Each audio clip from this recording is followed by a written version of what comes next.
The southwestern Iberian Peninsula is home to an extraordinary ecosystem.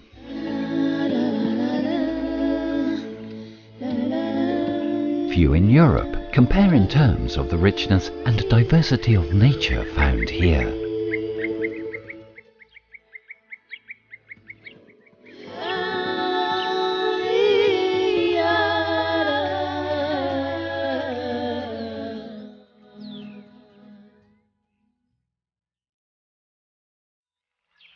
And it was something of a miracle because thousands of years ago it was formed by man's own hand.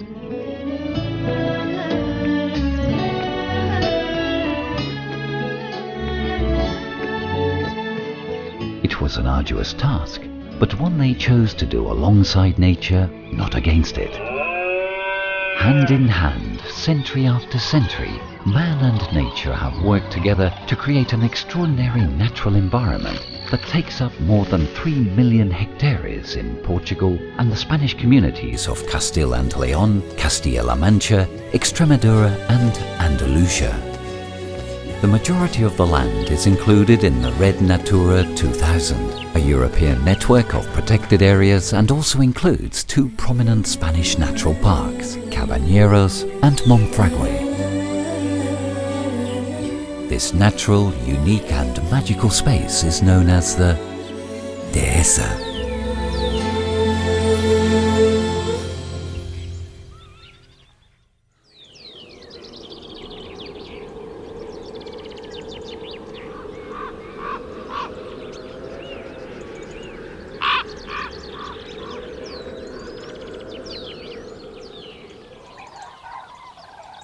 As winter comes to an end, the Dehesa is far from quiet. As the days get lighter and the harshness of winter begins to pass, this place is alive with the mating dance of the common crane. Pairs of birds dance and sing together in a nuptial ceremony that brings them together, a union that will last a lifetime.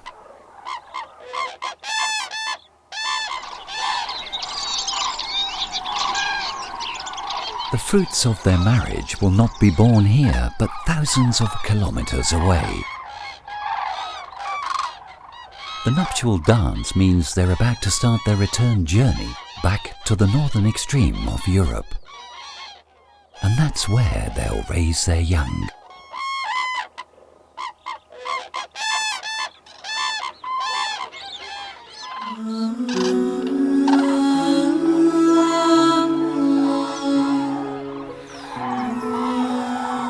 Why do hundreds of thousands of cranes choose to take that risky flight across the continent?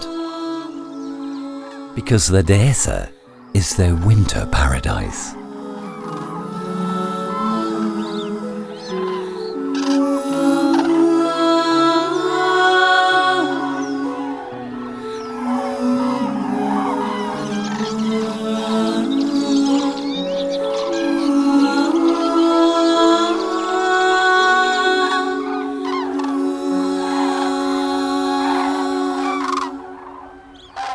They arrive to find a mild climate and an abundance of nature gravitating around a small, nutritious fruit, the acorn. Without it, the tamed forest wouldn't exist. They're the fruit of the ecosystem's 2 most important trees, the holm oak and the cork oak, and feed the cranes along with a host of other animals such as Iberian pigs. These are the precious acorns the pigs feast on while they roam through the Dehesa in autumn and winter. They're what gives the meat such a unique flavor.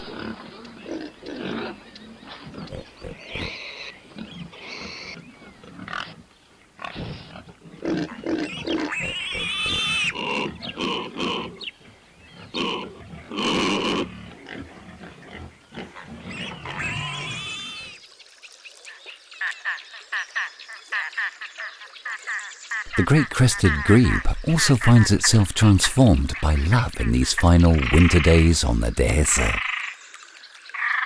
And what a display! As the mating season draws closer, The male and female birds are adorned with a new and spectacular plumage. All dressed up for the occasion, their heated courtship begins. Like the cranes, these birds have some great choreography. But it all happens on the water.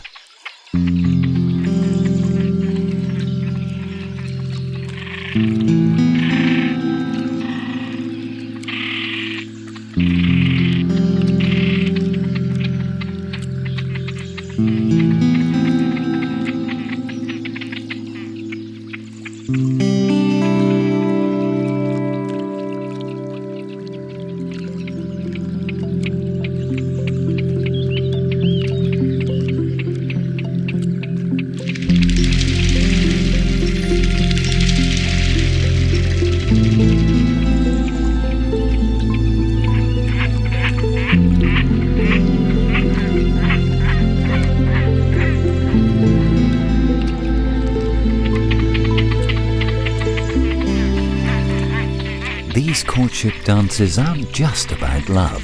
They're also a sign that the Dehesa is about to wake up to spring.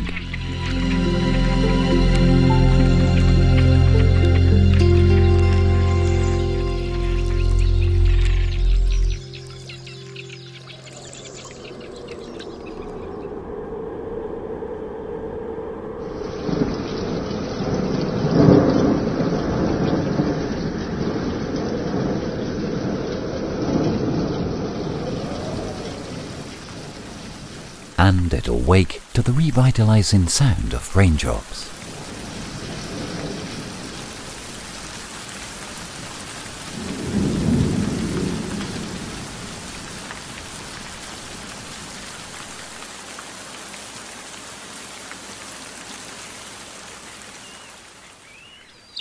And what comes after the storms is breathtaking.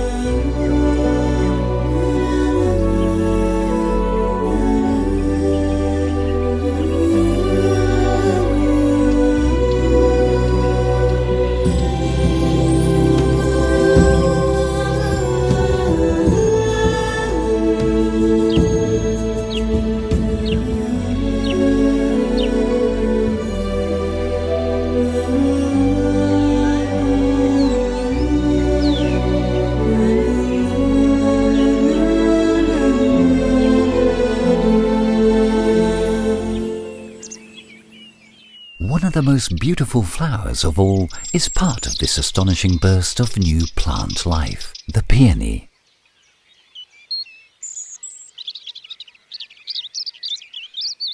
And when it comes to its reproductive system, it pulls out all the stops to get allies on side to help.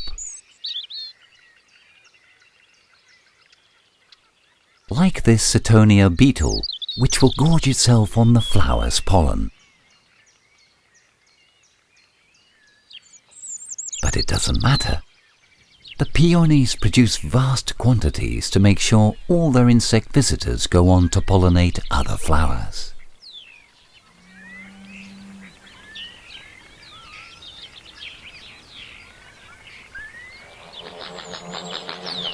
Continually roaming around the Dehesa in search of food is a risky pursuit.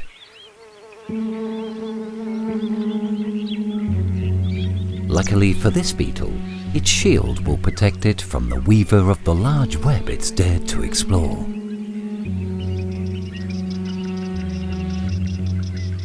But if there's one thing the tube spider has, it's patience.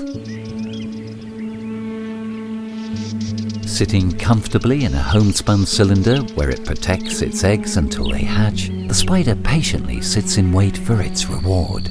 And it knows it'll come sooner or later.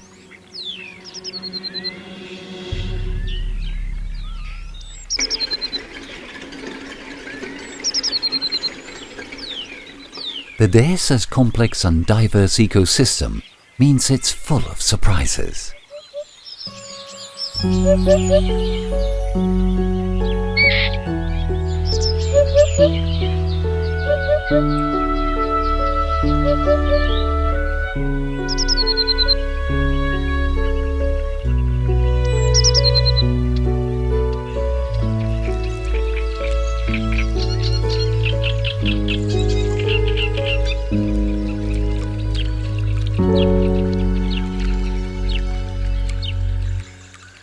Bream and calandino ripple the surface of this pond as they take full advantage of hatching insects brought on by spring's arrival.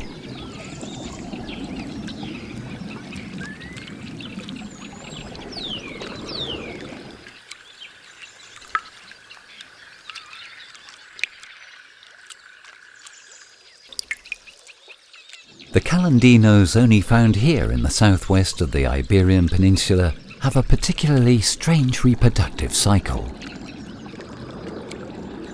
The majority of fish are female, and their eggs are fertilized by males of other species, such as cachos or badallos, provided that another visitor doesn't come along to the pond and stop them.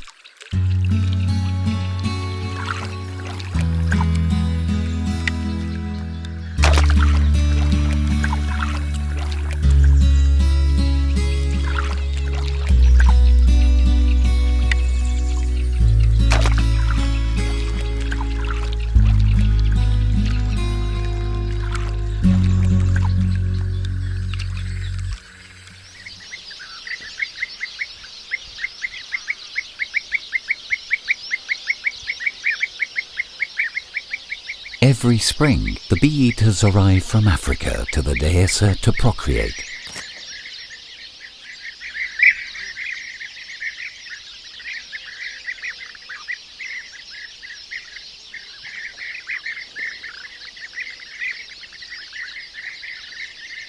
But first, they need to charm a mate.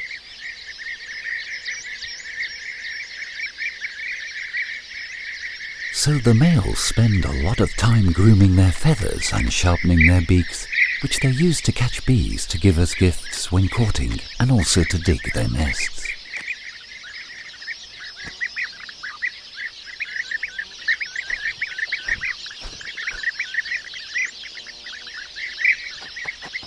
They know a male who looks good and hunts well will be irresistible to the females.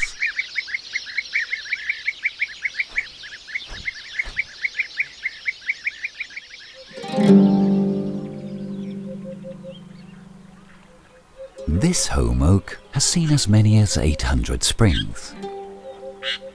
When it sprung out of the soil, battles between Muslims and Christians were ravaging this very earth in the Middle Ages. It was fully grown before Charles Darwin had even published The Origin of Species. And today, after 8 centuries, this matriarch of the Dehesa continues to stand proud.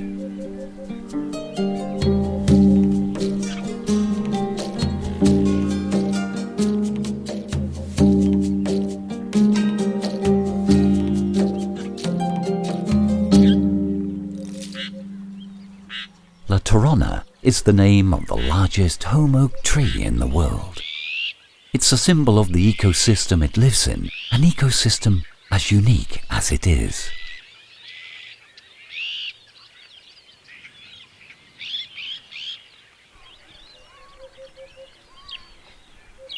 Still today, in the innermost depths of the land, there are traces of the primordial Mediterranean forest that brought the Dehesa to life. In the Neolithic period, human beings began to make clearings in the thick undergrowth to allow them to make land for cultivating plants and grazing their livestock.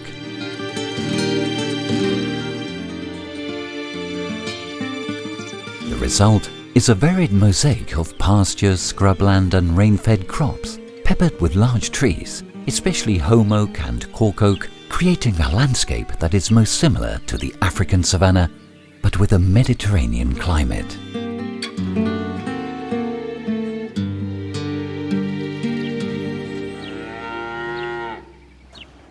The Dehesa is the continent's best example of the perfect natural balance between man's use of natural resources and the conservation of biodiversity.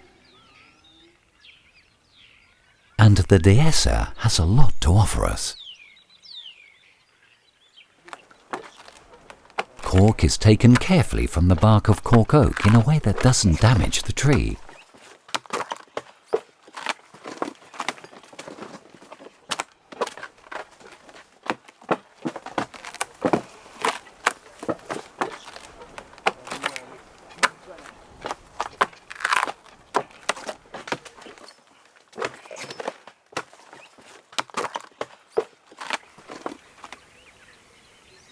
Pruning provides materials for charcoal, and the piconeros, charcoal sellers, continue the tradition of making charcoal, something that has been passed down through the generations.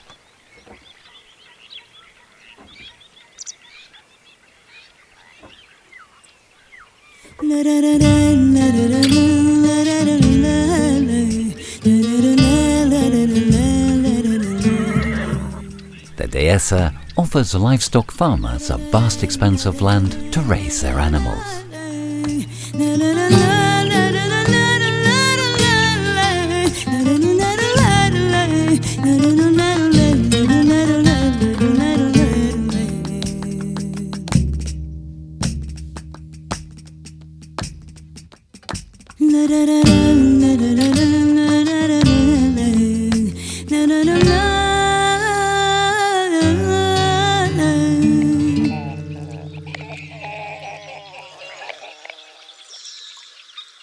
Tame and wild live alongside each other with a mutually beneficial relationship to sustain life on the Dehesa.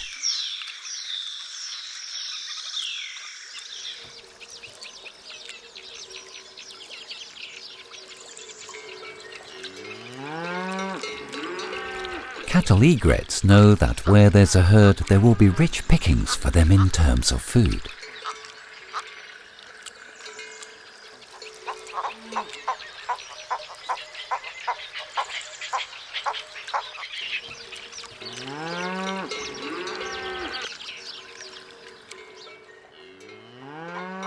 And while cattle graze, taking advantage of the rich resources and fertilizing the land at the same time, they stir up all sorts of insects. And the cattle egrets are ready and waiting to take advantage of them.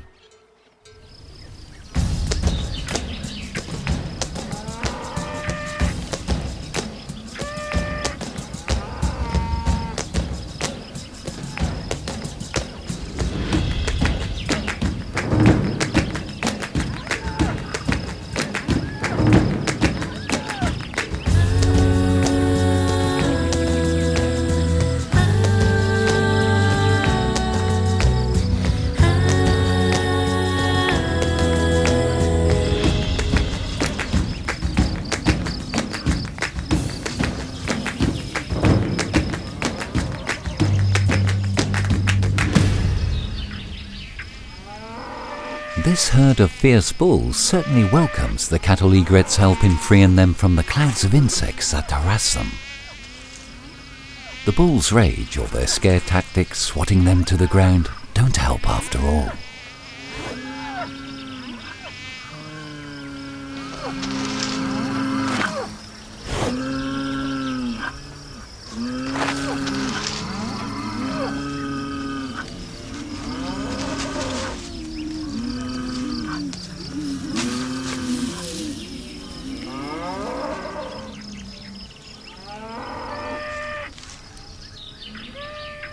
Close to the herd, another beast has reached its goal.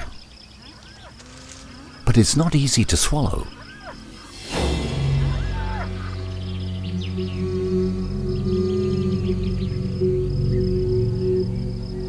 A hooded snake has caught a large Samodromus lizard, bigger than itself. But this snake, found only in the southern half of the Iberian Peninsula and west of Maghreb, isn't put off by a gastronomic challenge.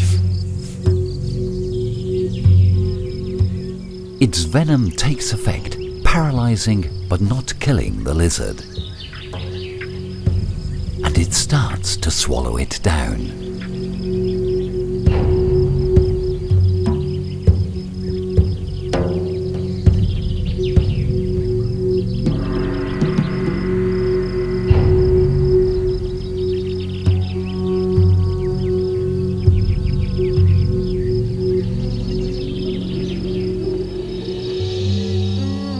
It's a slow process, made even harder by the arrival of other diners, as hungry as they are daring.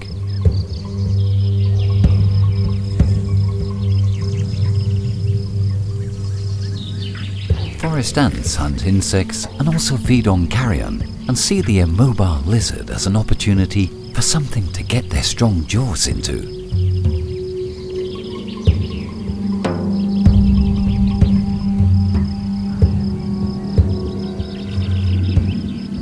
And the sudden movements made by the snake to scare them away do little to dampen their enthusiasm.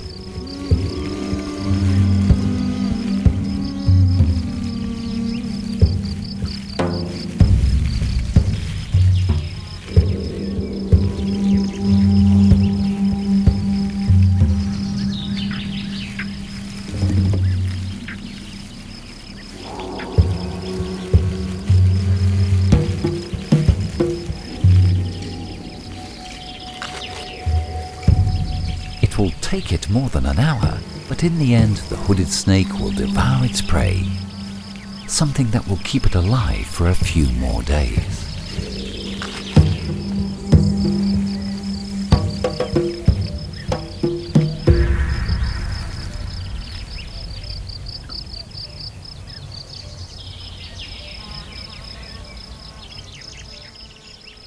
Another beast to find treasure around the bulls is the rhinoceros beetle.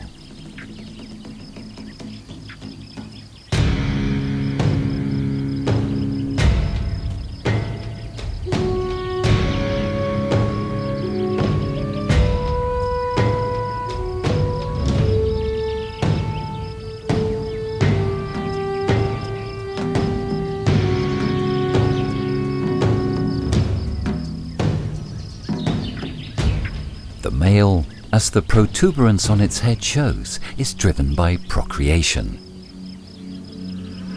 And for that it needs dung. So a herd of bulls resting is for him like walking into the Garden of Eden.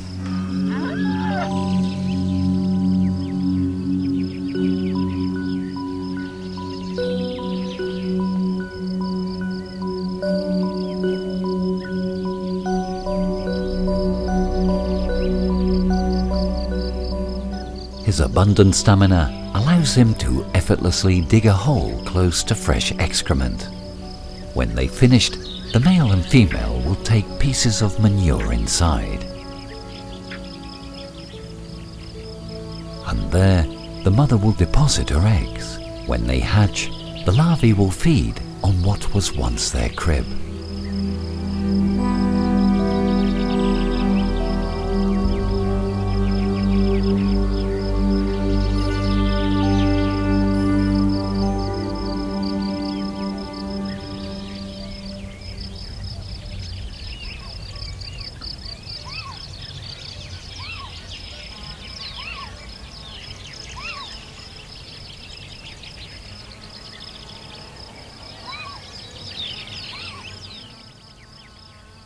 The rhinoceros beetles in turn are part of the owlet's diet.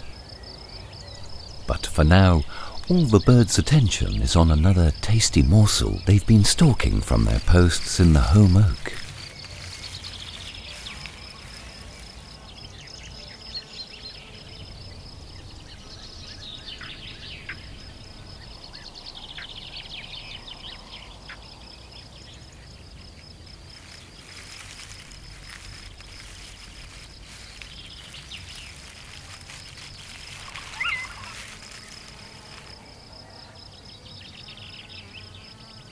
A new player arrives on the scene.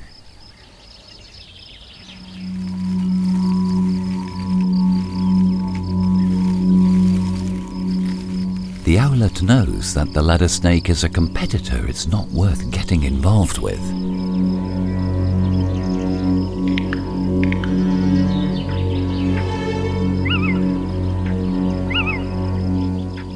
Stay calm. With a bit of luck, it hasn't noticed the mouse and has carried on its journey. The ladder snake, only found in the Iberian Peninsula and zones around the European Mediterranean arc, covers a huge amount of ground every day in search of vertebrates, their favorite meals. Bad luck for the owlet, and even worse for the mouse.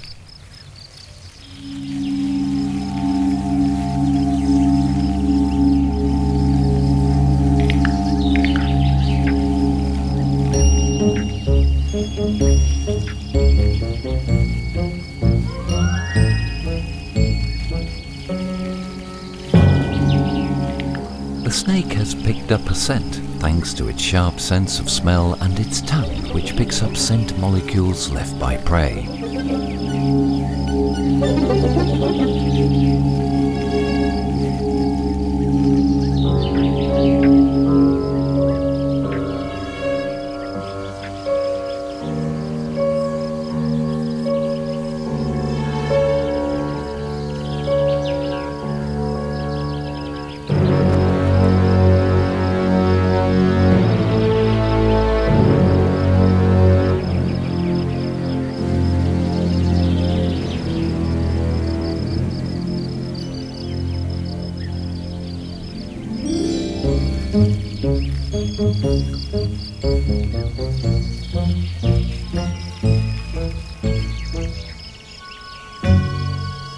But something has alerted the mouse of imminent danger, giving it time to escape and find a place to hide away from its predator.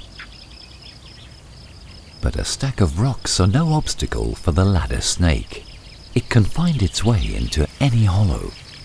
This stubborn and agile hunter can climb even trees effortlessly. Luck appears to be on the side of the mouse, which has managed to dodge its predator in the maze of stones. The ladder snake is left with no choice but to continue its hunt on the Dehesa for less quick-witted prey. Meanwhile, the mouse makes a quick getaway until it finally feels safe. A dangerous feeling in nature.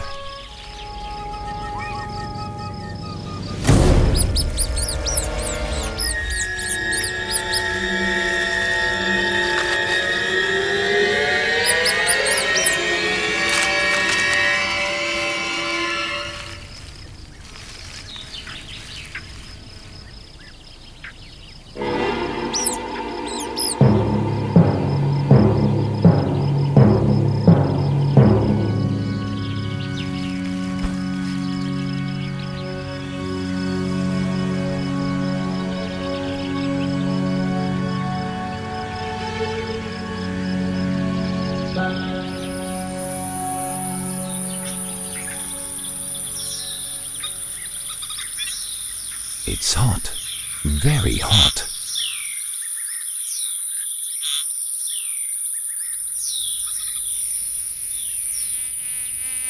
Summer is the hardest season for all of the Dehesa's inhabitants.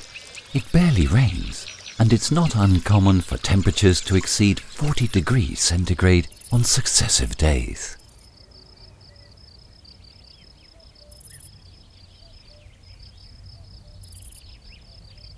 A fire falling from above, which every creature fights as best it can.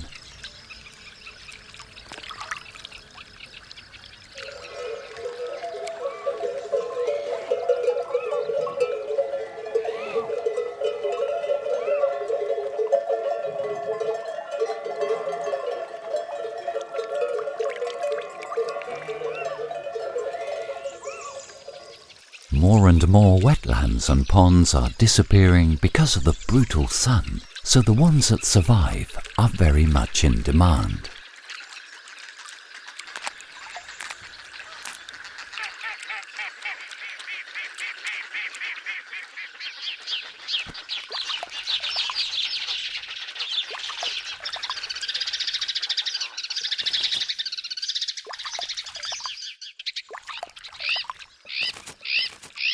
The arrival of a rowdy group of azure-winged magpies makes the sparrows and goldfinches think they should perhaps leave their spot, aware of the wicked ways they have with any bird which isn't a fellow magpie.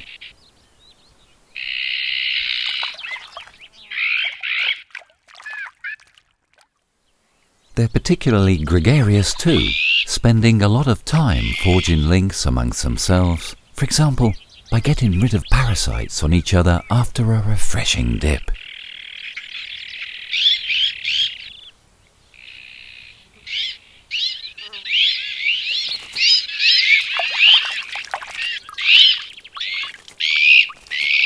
Azure-winged magpies, found only here and in the Far East, do pretty much everything in groups, including raising their young chicks.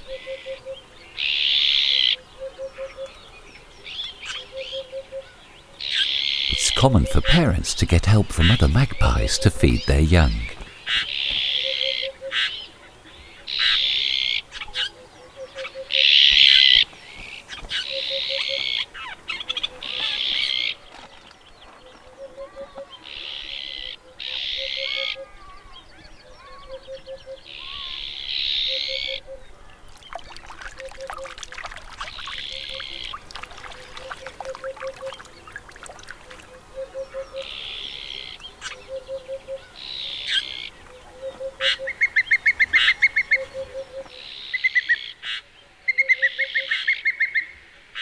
The silhouette of a booted eagle in the sky compels a group of small birds to retreat into this wooded glade, pretty uncommon in the Dehesa's landscape.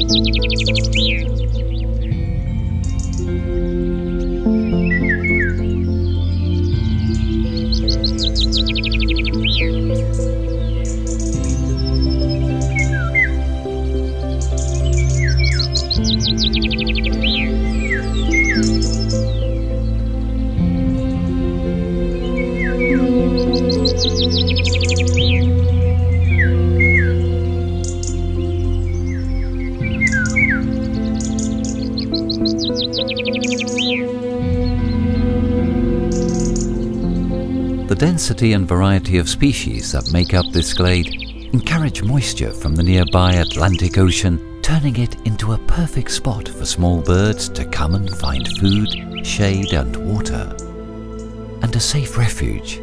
At least that's what they think.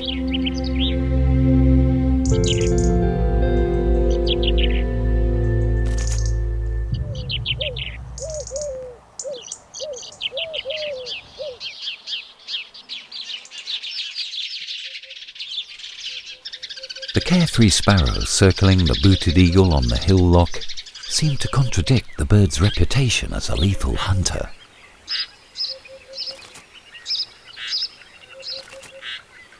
It is one though, and one of the most feared on the Dehesa.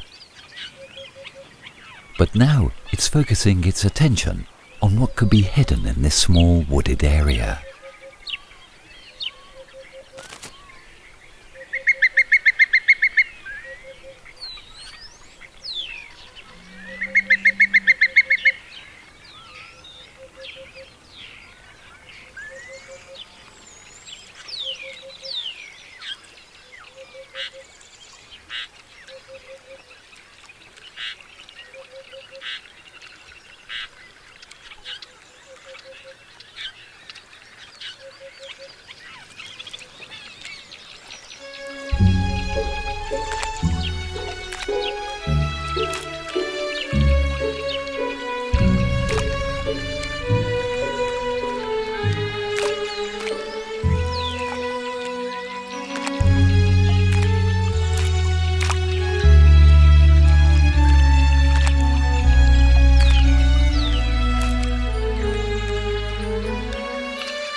It would appear the booted eagle wasn't exactly hungry.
The Spanish pond turtle must be one of the few inhabitants of the Dehesa that don't flee from the summer sun.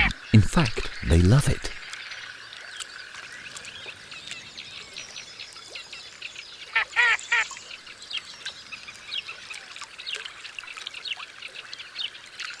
The combination of their unappetizing appearance and unattractive scent means they can sunbathe to their heart's desires without any fear of predators.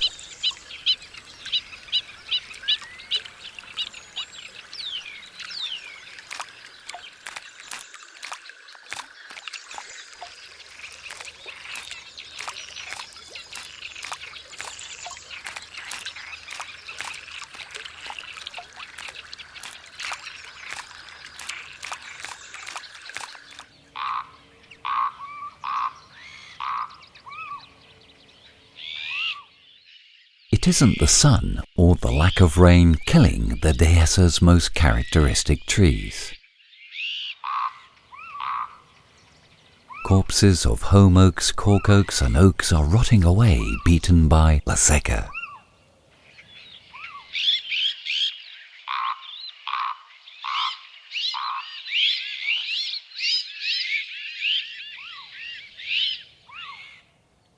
This isn't the name of a specific disease, but rather a number of negative factors which are decimating the trees, the foundations of all life found on the Dehesa.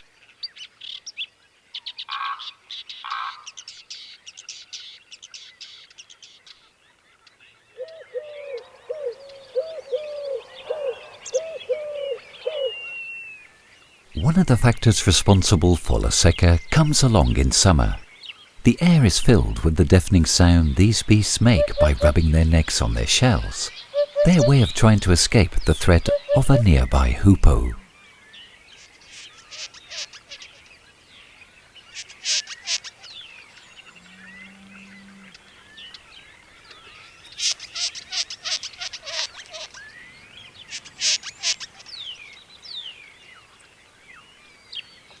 They are out in search of a mate. And they're in a hurry, because when the season's over, they will die.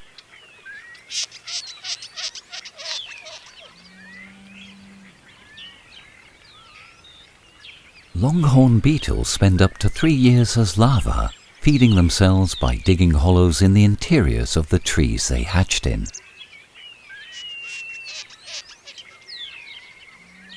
They build up their strength this way and in the process pave the way for fungi and other diseases to get into the tree, especially if the tree is particularly old.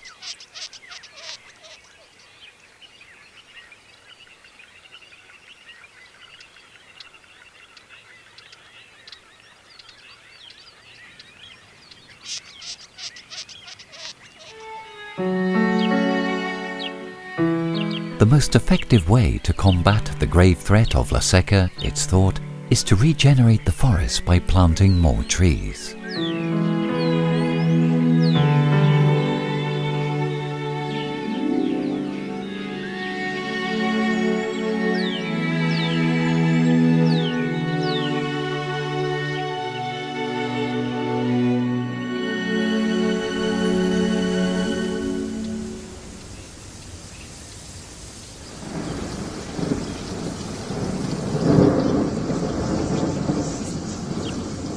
The storms that herald the end of summer, the shortest days and the most benign temperatures mark the start of an event that makes the Dehesa shudder.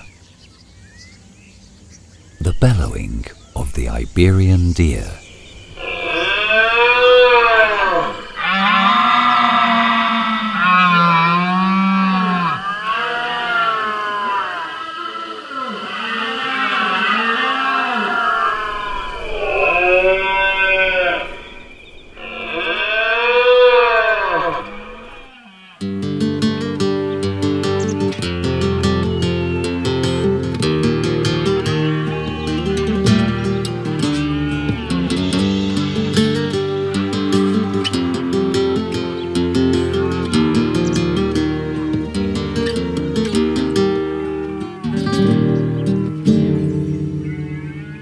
Females make the first move, meeting in groups where they find food and water.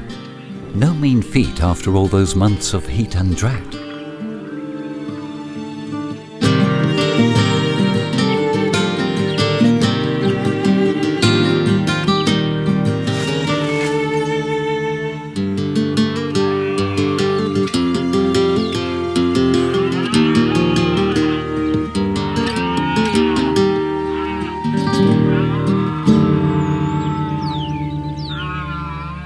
The Iberian deer begins its mating season when summer's coming to an end, not into autumn like their cousins in the central and northern parts of Europe.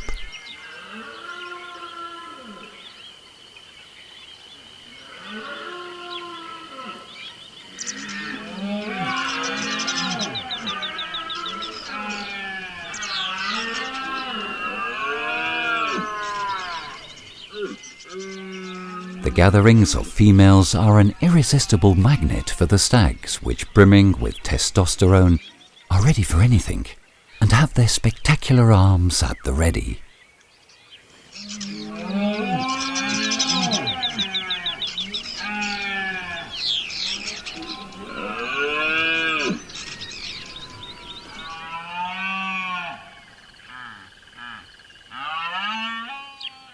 It must be a major shock to the young fawns which have yet to experience this bellowing, to be suddenly faced with these fierce bellowing giants in hot pursuit of their mothers.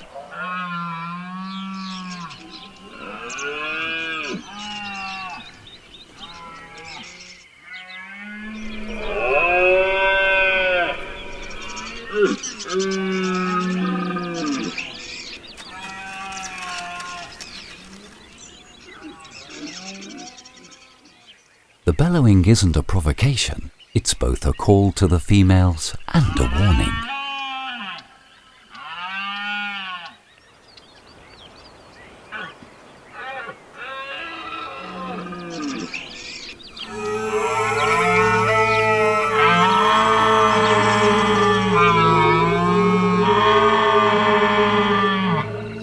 It prevents physical confrontations.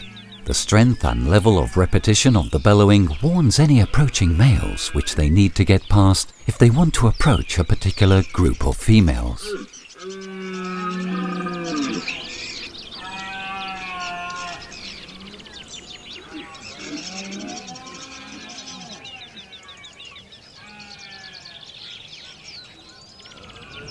The males which don't eat or rest for the whole of the bellowing period have come with one goal in mind: to breed with as many females as they can.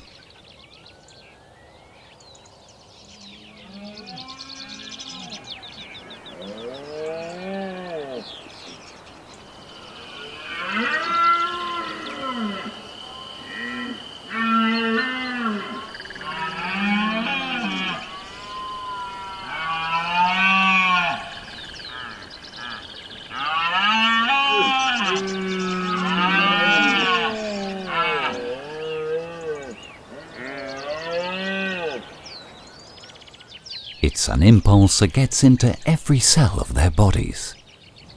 And even the warnings they get do little to quash it.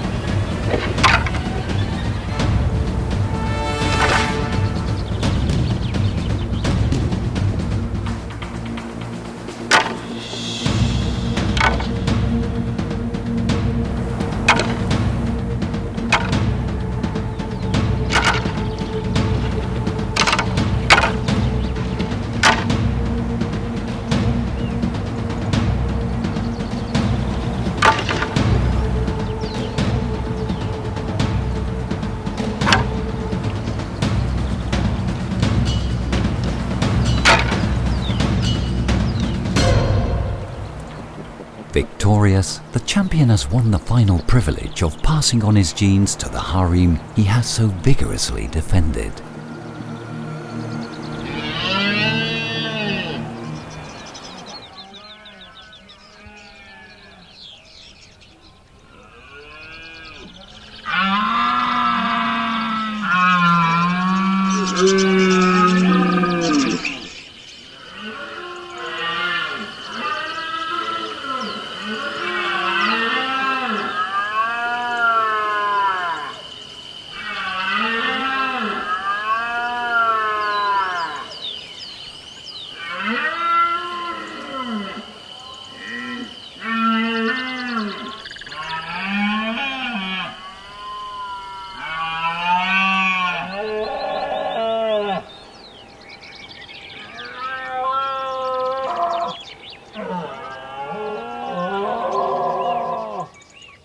At the end of the bellowing, the males and females separate and retreat into the Dehesa. The stags need to recuperate from their exhausting efforts, and the females to develop and give birth to the next generation of Iberian deer.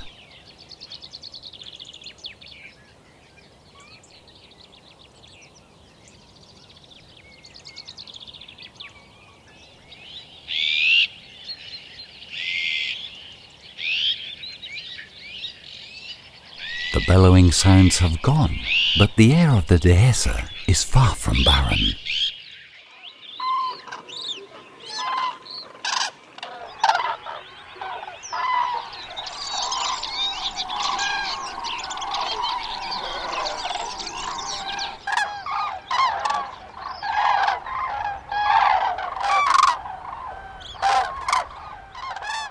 It's now filled with the noise of the cranes and other migrating birds arriving to their winter paradise.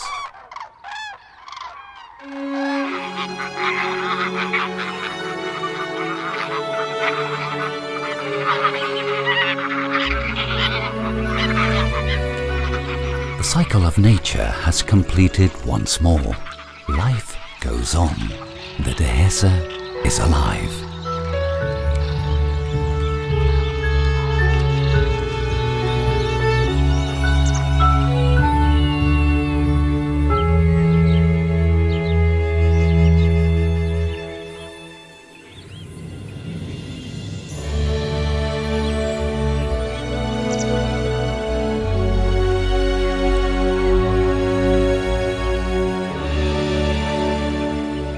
The Dehesa is unique, fragile and magical.